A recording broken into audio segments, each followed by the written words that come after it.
From HanselMinutes.com, it's Hansel Minutes, a weekly discussion with web developer and technologist Scott Hanselman. This is Lawrence Ryan announcing show number 366, recorded live Thursday, March 4th, 2013. Support for Hansel Minutes is provided by Telerik, offering the best in developer tools and support. Online at telerik.com. And by Franklins.net, makers of GesturePak, a powerful gesture recording and recognition system for Microsoft Connect for Windows developers. Details at gesturepak.com. In this episode, Scott talks with Sebastien Lambla about practical ReST. Hi, this is Scott Hanselman. This is another episode of Hansel Minutes, and on the phone right now we've got Sebastien Lambla, also known as Serial Seb. How are you, sir? I'm very well. Thanks for having me on the show. Oh, my pleasure, my pleasure. You are a young person, but I was just going to call you the wise old man of ReST, because you've been talking about ReST before I even was familiar with the topic. You've been working in ReST since the very beginning, haven't you? Not the beginning, but I think I was formalizing ideas around web technologies all the way back in 2003, 2004, and I stumbled upon ReST on late 2004, early 2005, and it kind of resolved a lot of outstanding questions I had. Mm-hmm. So I just got completely hooked on it. It was free for the first hit, and now I'm a ReST addict. A ReSTafarian, I think someone told me once. A ReSTafarian. Yeah, I'm not sure I like the term really, but OpenRasta was a play on ReSTafarian. As a term used, it's the term that people used to call themselves if they were very interested in ReST topics. Mm-hmm. So, and OpenRasta is your ReST framework, your server-side ReST framework? Yes, I think it's difficult to qualify it as ReST. I think it's a resource-oriented framework. So it takes the ideas that exist in ReST and focuses on one side of things, which is to define things with names and builds a whole framework around that concept, which is quite a different approach from the MVC approaches that existed at the time, certainly. So I call it a resource-oriented framework, but you can call it a ReST framework. Yeah, it's close enough. It's close enough. Well, that's actually an interesting thing. So right now we're only a few minutes in, and we're talking about ReST, but already we're parsing words and thinking about, it's kind of like that, it's not quite like that. What is it about ReST that brings that out in people? That sense of really wanting to define things and make sure that it's correct and that it's understood. Why ReST? Why does ReST do that and other technologies don't? I think there's two main reasons. The first one is ReST is really the way that technology. It's a reflection on the way the web is built itself. So it has the properties that the web has. And when I talk about the web, I took the web as a globality, as all the servers in the world that runs web applications. So there's a lot of experience that has been gained from those web technologies that ReST describes. Now, one of the problems is that the majority of people building ReST applications have no idea they are building ReST applications because they're building web applications. ReST is a reflection on how they built those applications and what the properties of that system once it's built are. So I think the first thing is people don't know they're doing ReST, so they don't know the rules they followed to build them. They don't know the formalism behind how web applications are built. So you have to, when you bring in ReST to a conversation, you not only have to bring the knowledge of ReST, you also have to rework the way people think about how they build their web applications. That's one thing. And the other thing, of course, is we have had a lot of vendors using the moniker ReST as opposed to web services. Of course, it's a completely different way of building systems. So it's not really something that you put against SOAP, for example. It's not SOAP versus ReST. But people have been using it like that, and it went into product names. Some vendors took a long time to learn what ReST really meant, and they published a whole bunch of products that were for the ReST purists, for the people that really spent many years learning ReST, are in conflict with some of the simple rules in ReST. So I think the community may have been in the past a little bit touchy-feely because they have to fights the knowledge that people think they have and fights the marketing of the vendors. So the two combined together, especially when you apply that to a very small group of passionate people, may turn sometimes in, very small, cohesive, you did it wrong kind of groups. So I think we suffered from that a little bit in the past. I don't think it's the case now, but I think in the past, yes. I know that the term REST purist has been used a lot. The REST police and many well-known bloggers have, in many occasions, explained how they were being pursued by REST farmers and pitchforks when they did it wrong. So I think that's an attitude that doesn't really exist in the community, but it certainly didn't help us very much at the beginning, I would think. So it sounds like if someone's technology has a fundamental misunderstanding, that's when the purists come out, the defenders, is the idea that, no, you're misunderstanding something fundamental. And I'm hearing you say that REST is an architectural pattern that's built on top of the web itself. And you're saying most people don't even understand how the web itself works when they're designing systems for it. Yep. Yeah, that's the truth. But that's because they are middleware vendors. If you had to rebuild a whole web stack every time you build a website, things would take a long time. So you are abstracted away, especially on Microsoft platforms. And again, we're talking circa 2006. On Microsoft platforms, what you had was web forms. You couldn't be further from how the web works. So of course you have a whole generation of developers that are not trained on web technologies. So they don't know what they're doing. Of course they don't. The reason for the vendor to exist is to let them not learn what they're doing so they can focus on resolving business issues. So I think that's part of that problem, yes. But I think it's getting better. I think it's getting much, much better now. Especially on the Microsoft side, it's a completely different new brand, shiny new world. That's interesting that you say that, because when I started out, I learned C in school, and when I did my first Hello World, it was with Charles Petzold's Programming Windows book on Windows 3.0, 3.1, and Hello World was 91 lines. So, you had a really clear idea of what was going on. I mean, I learned all about window handles and cleaning up after myself and all the things that are at the bowels of what was then the Windows SDK. And when I learned Visual Basic, when I went into business and started dragging over buttons onto the surface, it wasn't magic to me. I was like, oh, okay, I see what they've done here. They've just wrapped that, and oh, this button has a window handle. And then I was able to go and use some of the low-level VBX cracking software from people like Dan Appleman, and I was doing, crazy owner draw graphics and stuff, and everyone else thought it was amazing because their foray, their first entrance into Windows was, well, you drag a button, and then you double-click, and then you have button.click. But I come from the completely opposite background. I started with JavaScript. My first line of code was in 1997. But I did a bit of BASIC and stuff like that before. But the first real products that I tried to launch commercially and make money of, that was in 97, 98. Websites, Netscape 1.2. Then we went all the way to building a 3D engine with JavaScript and a Microsoft technology called Direct Animation that no one remembers because it died.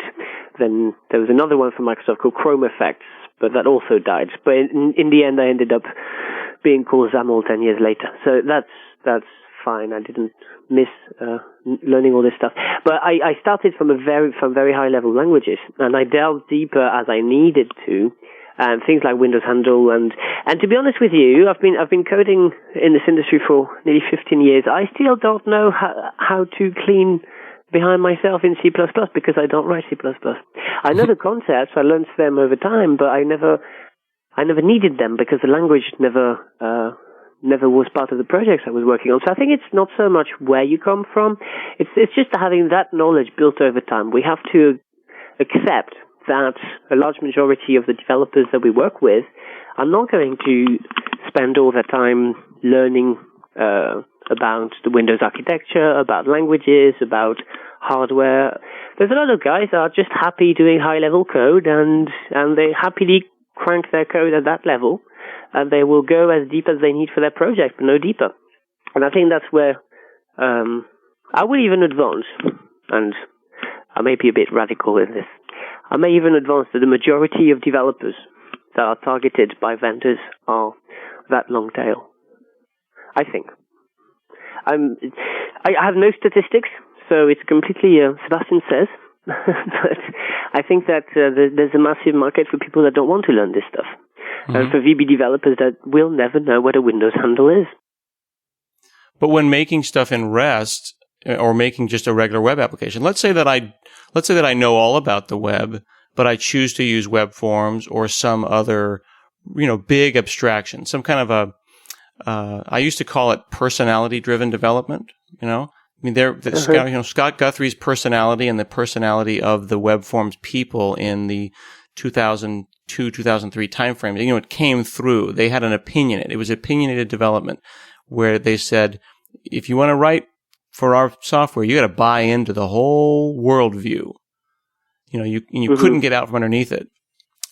But now, do you think that we have to know that?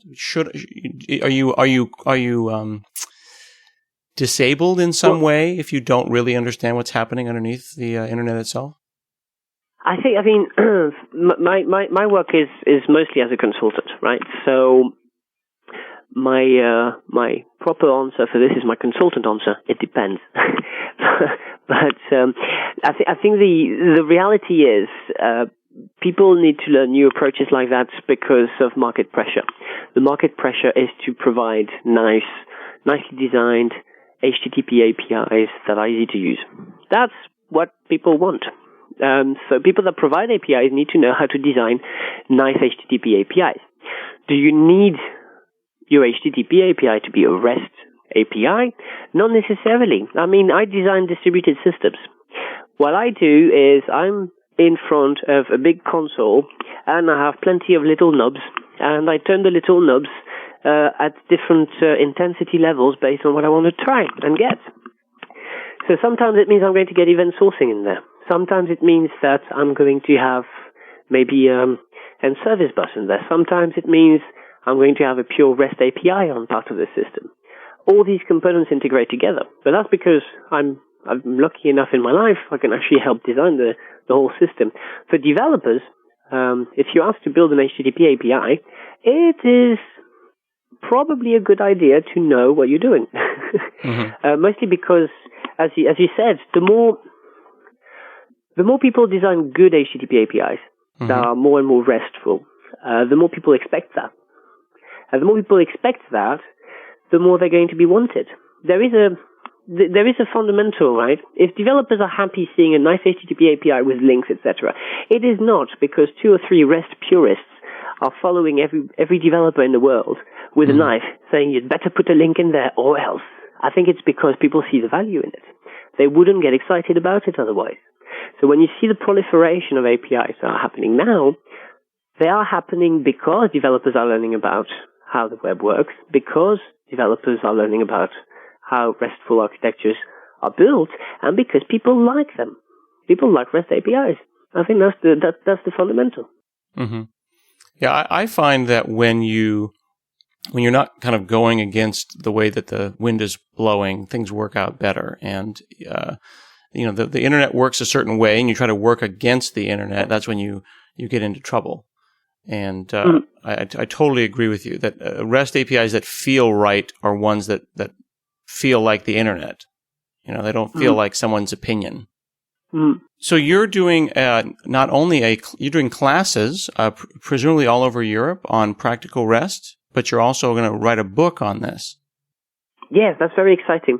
So I've been running these classes for a while, but I've revamped the schedule in the class to have modules, so that I can adapt the format and the times a little bit better to different locations. So we're doing a tour of Eastern Europe soon with that training course. It's called Practical REST, Hypermedia for the rest of us. And a lot of the time I have very particular ways of teaching. I don't really like using slides, and I certainly don't like giving students all the content before they arrive. So in my classes, I'm a bit like your annoying teacher at school. I tend to write on the board and write on pieces of paper and force you to write down stuff. It's just my teaching technique. But at the end, very often people want to have the content in a reusable, indexable fashion. And on top of that, a lot of people very often ask me on Twitter to describe to them something that will take 300 pages to describe. So Twitter is not exactly the best medium for that. So I've had the idea of writing a book that is basically a brain dump of all the stuff I teach in my classes and all the stuff I've learned over the years building systems. And the book is going to be called Practical ReST. And I thought, well, writing a book is a bit of a challenge to start with. So why not make it even worse and attempt to go completely self-published route, just for the fun of it, and see if we can get some leverage from that. And as it happened, Kickstarter started accepting UK projects since the beginning of the year. So I thought 1 + 1, let's try and do that. So what we're going to do is publish some details about the book, about what is going to be in there, and the project is going to be on Kickstarter, and you'll be able to reserve your pre-release copy of the book on there. And if we reach the target, I'm going to go and isolate myself in a big house somewhere, very silent, so I can just write all day, and hopefully give a good kickstart in the project and have a few chapters spitting out quite quickly. So I'm not sure if it's going to work. We'll see. Writing a book without an editor is an interesting challenge, but I think the journey is going to be most of the fun, really. So that's launching end of the weekend, beginning of next week. So doing a Kickstarter like that, I've got a couple of friends who've done books on Kickstarter, and that's mostly to finance the ability to basically shut off your consultancy and just disappear, like you said, go into a cabin somewhere and write the book. Yes, I think you need to, because, well, there's really two kinds of books. There are books that just describe how to do specific tasks, or how to write a class, or introduction to C#. Things are reasonably straightforward subjects. When you think about ReST, you don't want to be just copying and pasting all the content that already exists out there. You want to be able to formalize a new way of showing it to people. And that requires a lot of thinking. And that thinking can't be interrupted every day by going to a client. So Kickstarter, yeah, the advantage is you can literally just take 4 weeks off, go away somewhere with a whiteboard on your own, and try to formalize a new approach and a new way of teaching that subject. It's really, yeah, it is completely about shutting the consultancy for a little while. Yeah. And will this be done as a PDF, or are you going to actually print, like, self-publish physical dead trees and then give those to people at your training sessions? Yeah. So it's going to be so for the Kickstarter, there's 3 editions. You can get the executive edition, which is going to be leather covered.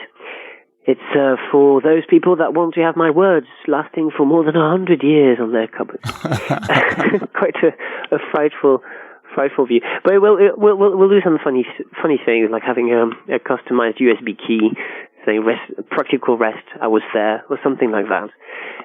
But it also gives you full access to my GitHub account, where I'm keeping the text, so you can actually see the edits live if you so decide, and comment on them and do all this stuff. Then you've got a printed edition. Printed edition will be a signed copy that we will print on wood, and then you've got an online edition, which will be a PDF that you can download to whatever tablet device you may own. So there's going to be the 3 choices. Moving forward after the Kickstarter, I'm not sure.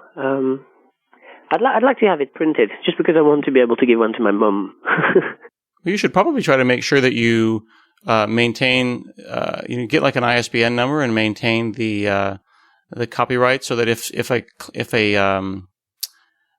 am I trying to say?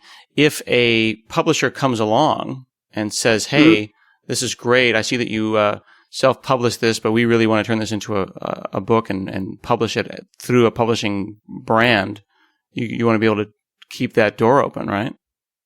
Yeah, absolutely. But I think it's a difficult one. I've discussed with publishers before, and I know the contracts they usually have. So I think if the book is sustainable as it is, they'll be much more open to discuss how to evolve the book. But certainly what I wouldn't want to be in a situation would be for the book, how would you call that? Book intellectual ownership to be owned by someone else. I wouldn't want someone else to be doing the edition version 2 of my book.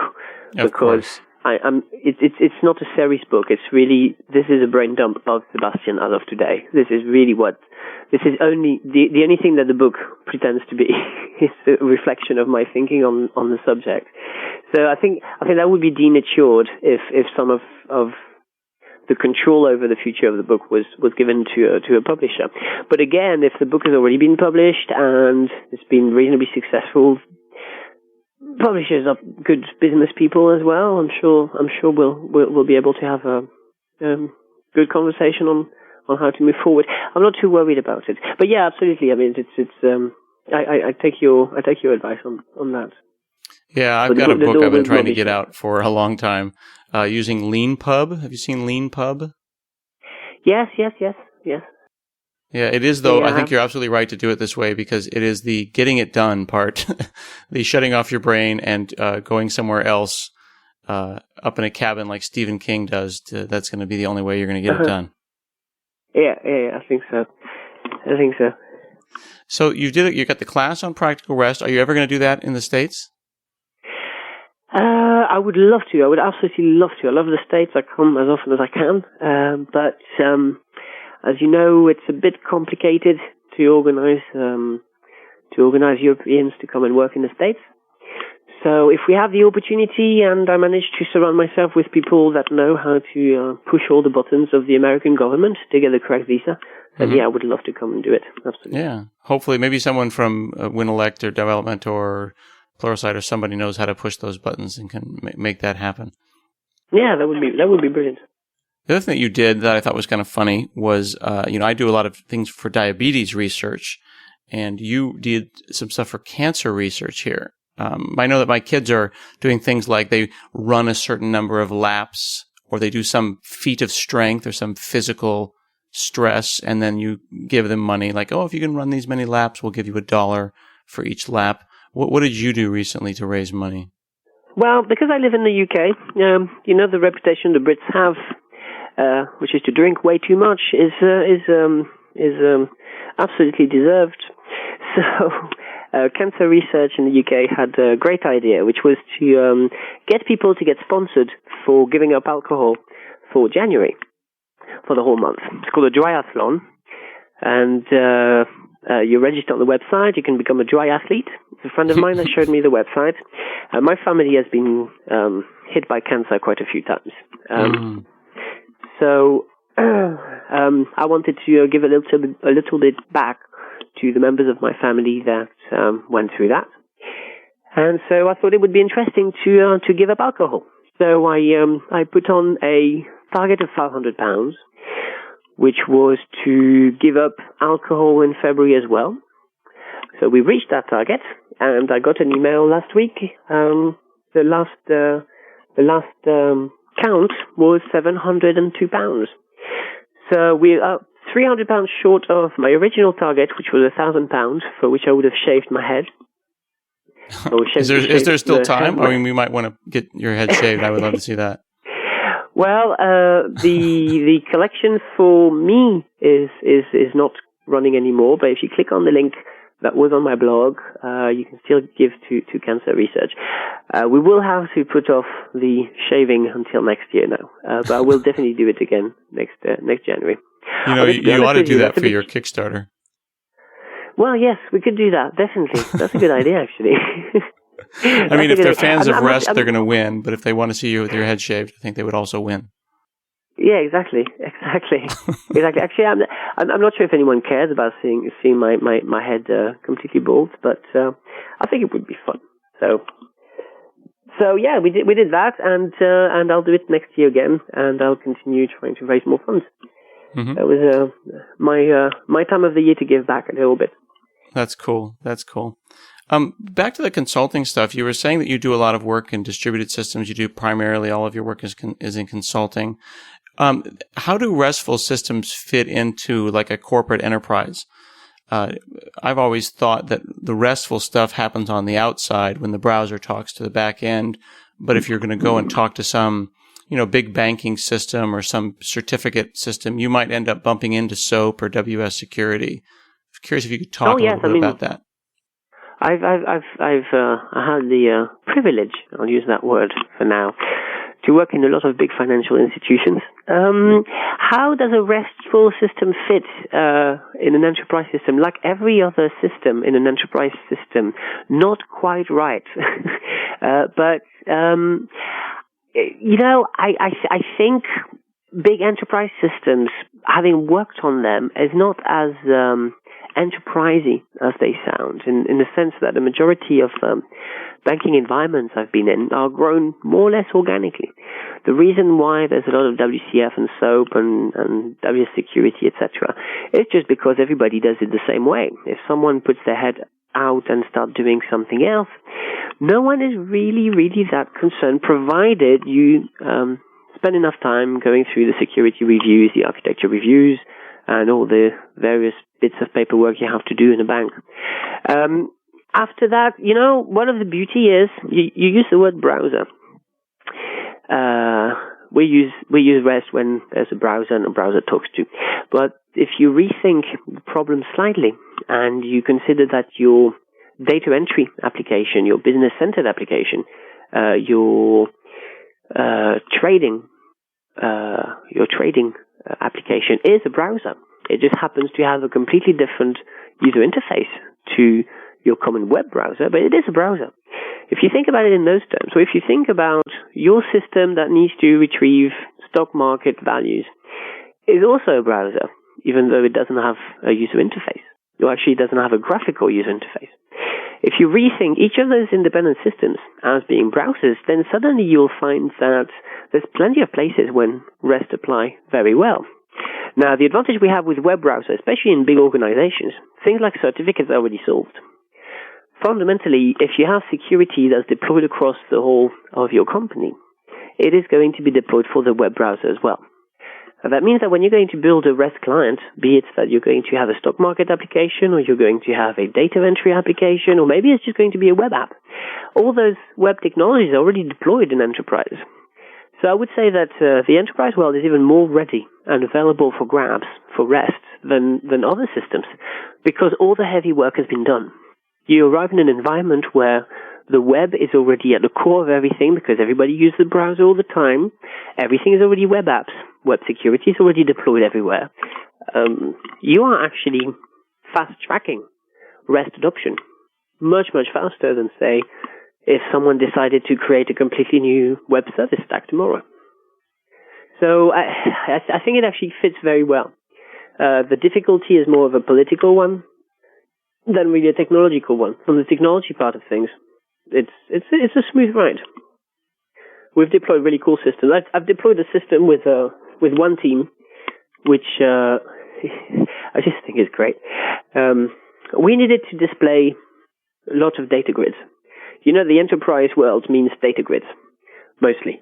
90% of what is done in the enterprise is data grids. So we decided to rethink the data grid as an HTML table browser. So basically, your nice WinForm application with all the data grids is just going to get HTML pages. From each HTML table it finds in the HTML page, it shows a data grid. We solved so many problems with such a simple technology. It's amazing. That's the power of reusing web technologies today. It's rethinking what the browser is and what the application is. And when you do that, you leverage so much, so easily. It's amazing. Yeah, I mean, it is really coming down to using the web the way the web was meant to be created, not building in a bunch of infrastructure for things that the company doesn't necessarily support. Just remembering that the company already supports the web and use those technologies. Absolutely. That's I like that way of looking at things. So, where can people find you online? Learn more about what you're doing. I just launched a very badly designed website called serialseb.com. So you can find on there all the talks I give, the locations where I'll be. It's mostly not for me to tell people where I am. It's more for me to remind myself I need to go to certain conferences in case I would forget. And there's a whole section on practical ReST. So there will be links on the content of the course, the content of the book, the Kickstarter address, etc., etc. There's even a media section if you want to download my face and put it in on your background on your computer. Cool. Well, that's great. Fantastic. Well, thanks so much for chatting with me today. And hopefully we'll see Practical ReST in book form very soon. Well, hopefully, fingers crossed. I'm aiming for maximum 12 months of work, so I'm sure we'll get there. Thank you very much for having me on the show today. My pleasure. And then be sure to send me the link, and we'll put that in the show notes so you can find a link to his Kickstarter in a week or so when it goes live. Wonderful. Thank you very much. All right. This has been another episode of Hansel Minutes, and we'll see you again next week.